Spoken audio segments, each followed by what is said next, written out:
You remember that Shodashi Puja incident? Yes?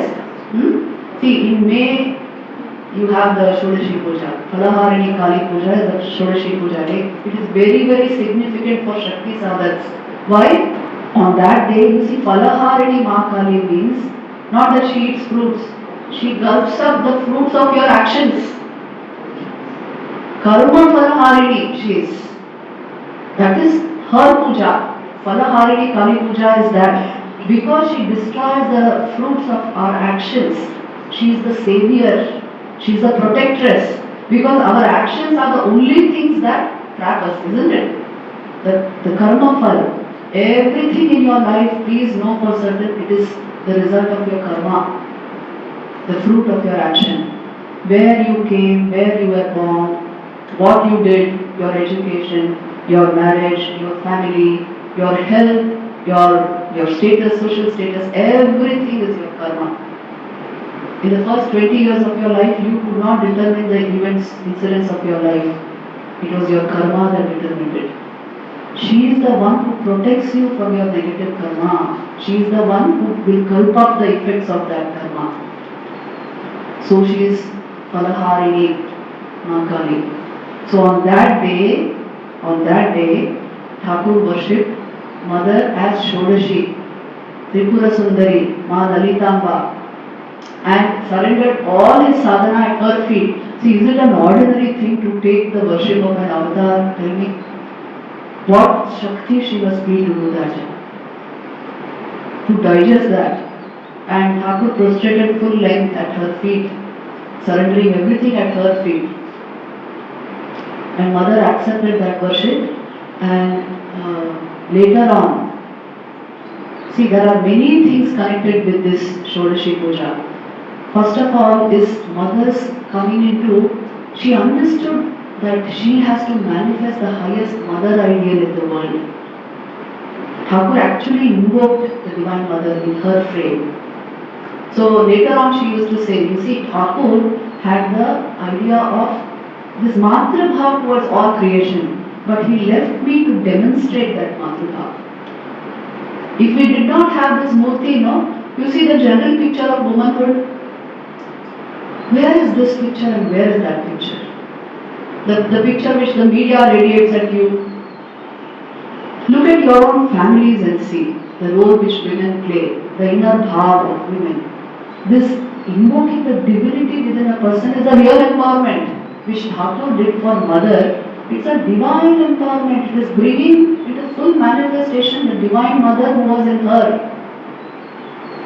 And that is the significance of the Shodashi Puja. It happened in 1872 in the month of May. And so it is very significant for all Shakti sadhaks, because if you relate to her now, you are only relating to the Divine Mother. There is no difference between the two. In various ways, Mother has shown this. And that is why that Matru-bhav towards all creation. See, how is it possible to have that towards every man, woman and child who comes to you? Mother had that towards everyone who came to her. In fact, some of the incidents of her life are really unbelievable. And about Gandhi, Einstein had said that the future generations will not believe a man called Gandhi existed. Same thing applies to Mother. Future generations may not believe a woman like this existed. Her bhav towards each human being was exactly what a mother felt for her child. Towards each human being. You can do it for a handful of people. How can you do it towards everyone on earth? And even the wicked, the fallen, the people rejected by society, she had the same bhav, always protecting them, bringing them under her. I can tell you some stunning incidents. Would you like to hear? Yes. This is the best, easiest way to do Shakti Puja. Relate with Holy Mother. She is the most sattvic aspect of the Divine Mother, coming in a very like earthly, our motherly form. And there was no mother so godly and no goddess so motherly, I would say, as Holy Mother. So, see, look at this incident, look at it closely. I'll tell you one incident. Mother used to every day carry Thakur's food to his room, right? So, one fine day Thakur saw that some other lady is bringing his food. Now Sri Ramakrishna used to dwell in such high states of consciousness. He did not want everybody to bring his food, and his plate he did not want it touched by just anybody. So after that lady kept his food and went, he called mother and he told her, how did you send it through her? Huh? Don't you know what her life would, might have been like?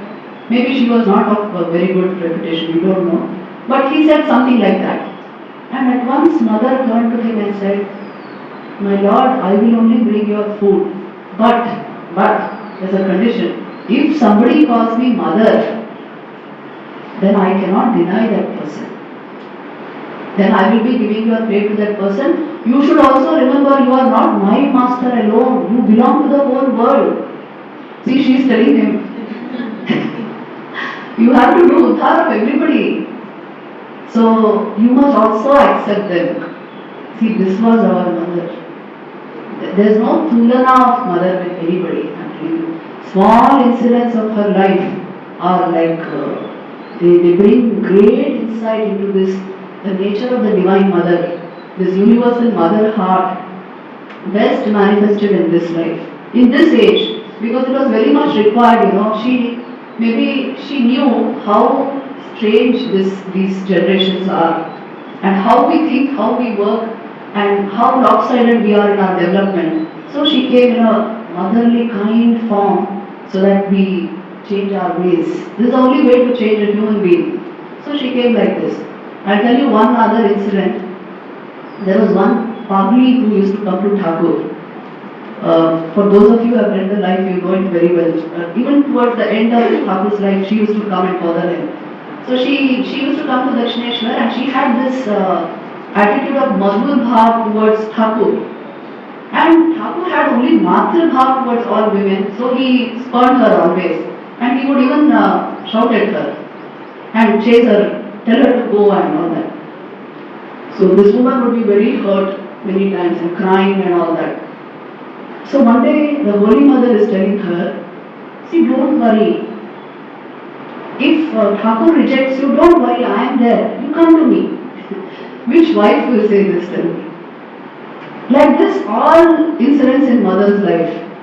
You come to me, I am there for you. You come to me and come and eat at in the Nahabat. I am there for you, I will take care of you. Like this, mother, every time, every response of mother, you will see that Matra Bhav is predominant in mother's life. There is that Tan incident. I always love that incident. See, it is really unimaginable. I'll tell you how that incident happened.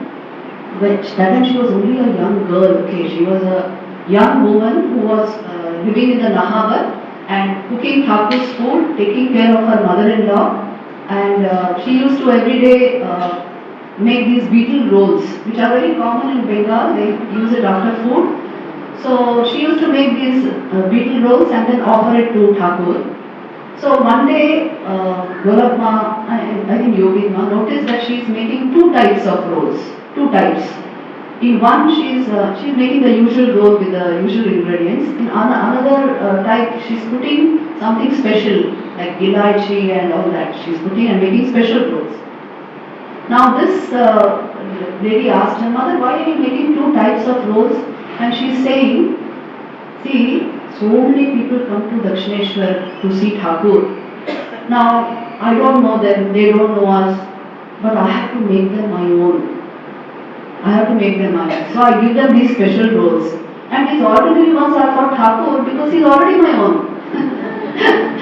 Look at her bhav. See this incident closely. You see, anybody else would have said, the best ones go to my husband. Her bhav is, everyone is coming as my child and I don't know them. I have to make them my own. So ordinary ones I will give to Thakur and I will give the special ones to him. All her actions were like that. So that's why she is the universal mother. She best exemplifies universal motherhood. If she was not there, we would not have understood that concept. That concept is not there in Semitic religions, do you know?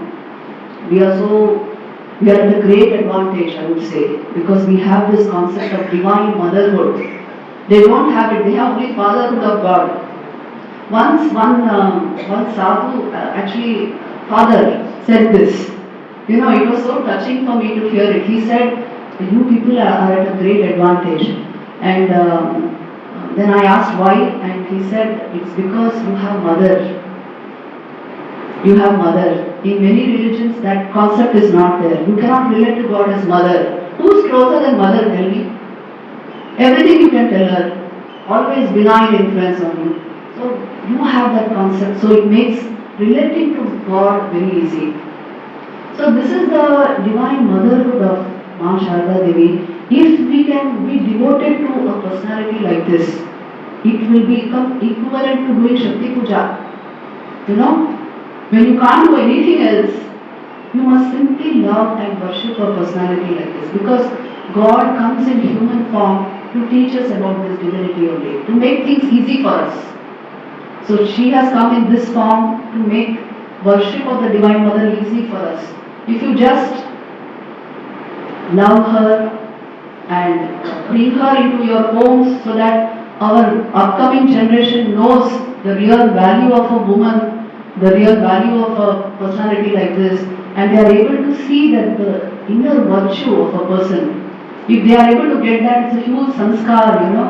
So you bring her into your homes, offer her something, worship her in your homes, relate to her as a mother, as a child would relate to its mother. That's a huge Shakti Puja, I'm telling you.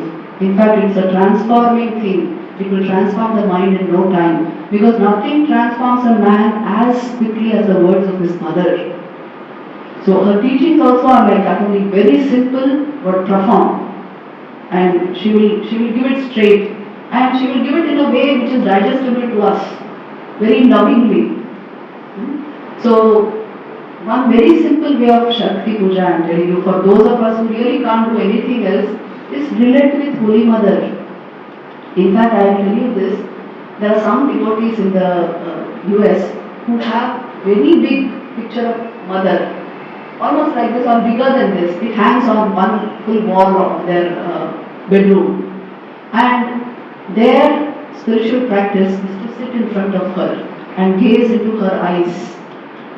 They say that alone purifies us. That alone is enough. They gaze into her eyes and they talk to her as you would talk to your mother. What happened that day? Like that they do. And they pray to her for whatever they want. And but that's the sadhana. Like this, being able to relate with her will transform your life. See, it is such a simple method. You think Shakti Puja is, you have to be careful about this and that, otherwise she will get angry.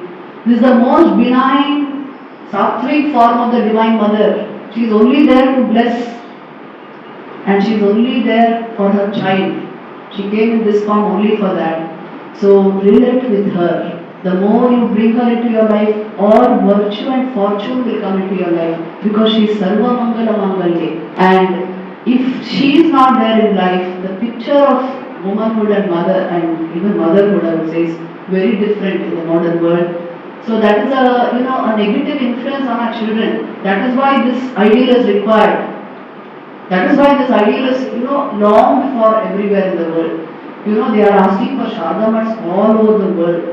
For this simple reason, they want this ideal to come into their families, into their homes, this bhav.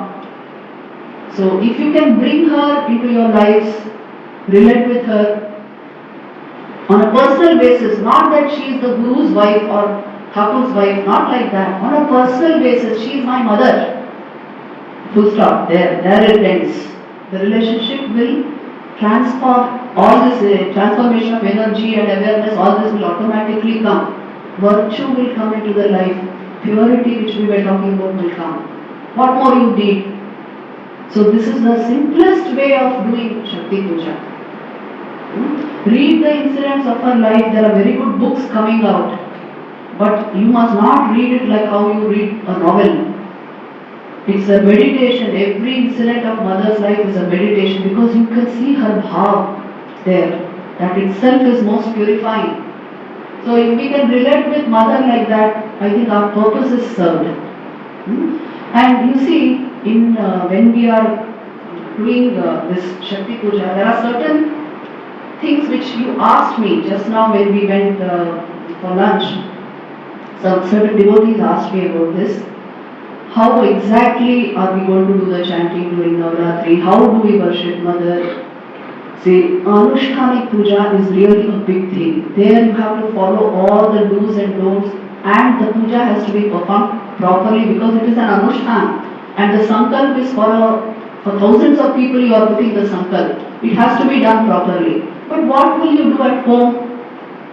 See, there are very many simple devotees who don't have all that paraphernalia at home at all. They don't know the method. How will we worship? At least offering something, an Anjali to Mother. Anjali, you know, bel pata and flower and some rice grains, akshata, something like that. You offer to Mother and pray intensely to her, light a deep, pradeep and dhoop.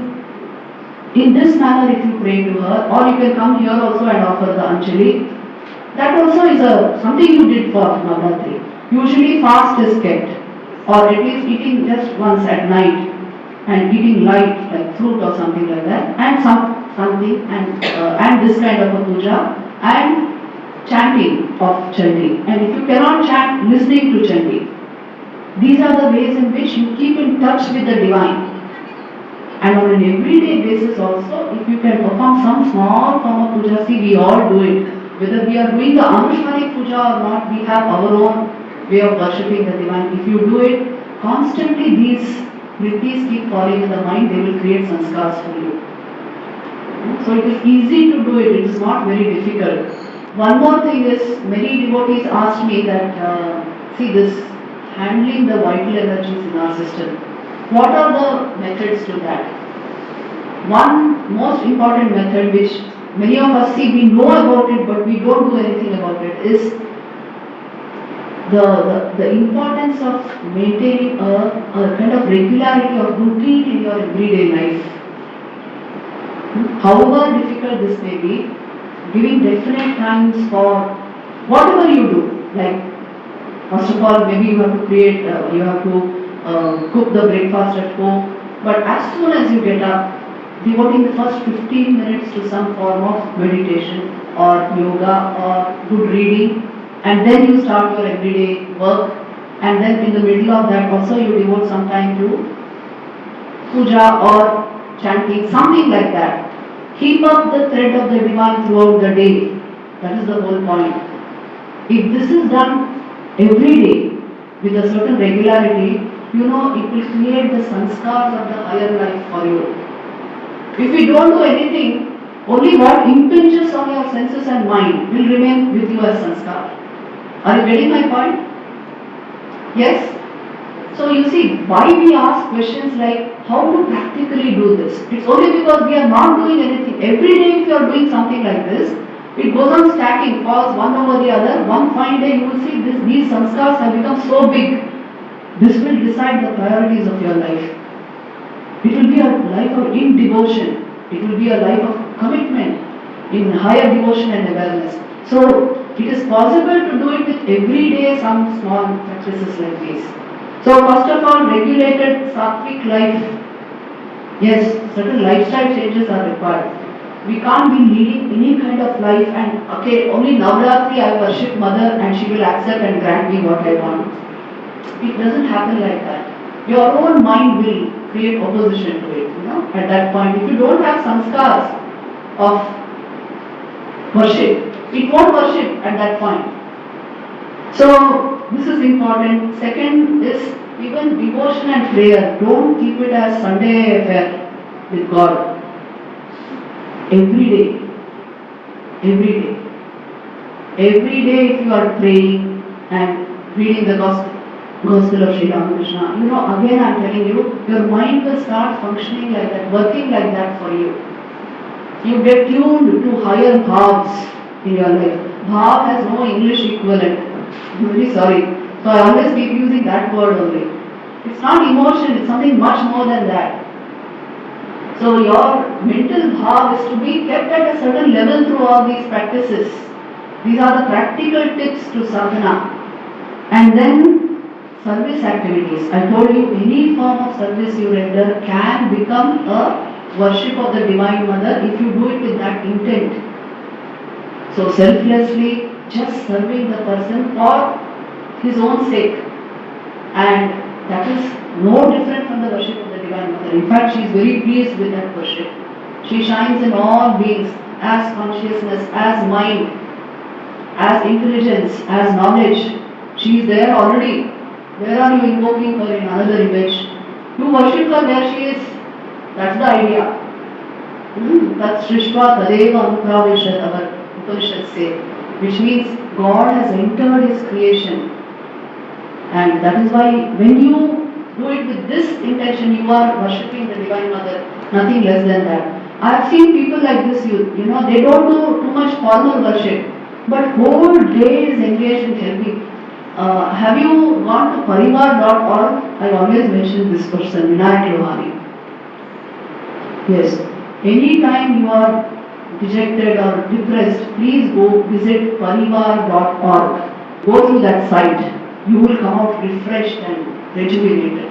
Because this man is doing so much for destitute children and bringing them out of poverty, out of illiteracy. I can't tell you, and such innocent children, and pulling them literally out of the dark life. And he's doing it to 2,000 destitute children. So how these people are working, not that he sits and does any form of puja. This is his puja. He's worshipping the divine in all beings, completely inspired by Vivekananda. That ideal he has taken up. Like this, there are hundreds like this. So just you get in touch with them. The right company is very important. Keep coming to places like this where there is positive, higher vibration. This is very important. See, a consecrated space will lift your mind. It is equal to sadhana. What sadhana will do for you, a consecrated space will do it for you immediately. Yes. So that's why utilize this shrine. It is all meant for you. And you will see there, when you sit for 10 minutes, you will feel like sitting for half an hour. If you sit for half an hour, you will feel it was like 5 minutes. That's the power of the sadhana of that place. So utilize these spaces and use it as a means for raising the mind. If all these things are followed step by step, you will see it is possible, perfectly possible for each one of us to relate with the divine power of the universe, Mother Shakti. It is not difficult. I am not giving you the vidhi of Durga Puja. That was not the purpose of this retreat. Because it is termed Shakti Sadhana. I hope you didn't expect that I will give you the vidhi of Durga Puja. Did you expect that? No. What you can do in your homes on an everyday basis is what I decided upon. Because it should be practical. You should be, today when you go home, tomorrow you should be able to do it. And whether it is Navaratri or not, she is in this manifest world all the time present. She is the consciousness in all beings. Relate with others in that way and try to see the divinity in all beings and serve others. Perform these simple practices at home, relate with the scriptures, come to places where there are regular puja, consecrated spaces. You will see the mind you don't require an object then to keep you happy. The mind will be very happy and joyous by itself. This is called original joy. And the joy you get from mobile phone involvement and all that is synthetic joy. Correct? Because something has to generate it for you. And if that thing is absent, you will go crazy. Yes? We have seen people like this, it's actually a phobia. If you lose your phone, you go crazy. And if you are not doing something, you cannot keep your balance within. So, why should we reduce ourselves to these states, tell me? The original joy is right in your heart. But a sattvic mode of life is required, like how we are discussing. If these things are followed, I think it is not difficult to relate with Mother, and ultimately that is the goal of human life. Please remember this, no matter what you are chasing or what you are doing, the ultimate goal of human life is Ishwar Labh. Sri Ramakrishna has said this. The realization of God is the only aim of human life. Everything else can be used as a means towards this end. Yes? Your job, your family, your relationships, everything is a means towards this end. They are not ends in themselves. Knowing this, let us try to convert our life energy into a worship of the divine. She is not pleased only when you offer her objects. You offer her palm and you offer her fruit. Or will you offer her something of yourself? Offer her your vitality. She accepts that. Readily she will grant you what you want. This is Shakti Puja. And to awaken her within ourselves, within us, is the actual Shakti Puja. Because Shiva, where does he reside, on Kailash or in the Sahasrara? Both places. Both places. He is residing. Did you visit Kailash? How do you know he is there? What I am telling you is, see, whenever we resort to external forms of worship, know them to be only symbolic of some intense internal paradigm which we have not realized. That's why these external expressions were created. Yes, now we have got so confused, we don't differentiate between the external and the internal. The actual Shakti Puja is when you dedicate your life energy to Shiva residing within you. It goes towards the highest. That is Shakti Puja. But when you can't do it, then you have to do external puja. I told you the other means to do it. So don't make the primary thing secondary and the secondary thing tertiary. Primary thing should be primary. Secondary should be secondary. Right? Worship of the Divine Mother is great in itself, but it is a means for your transformation. Please remember.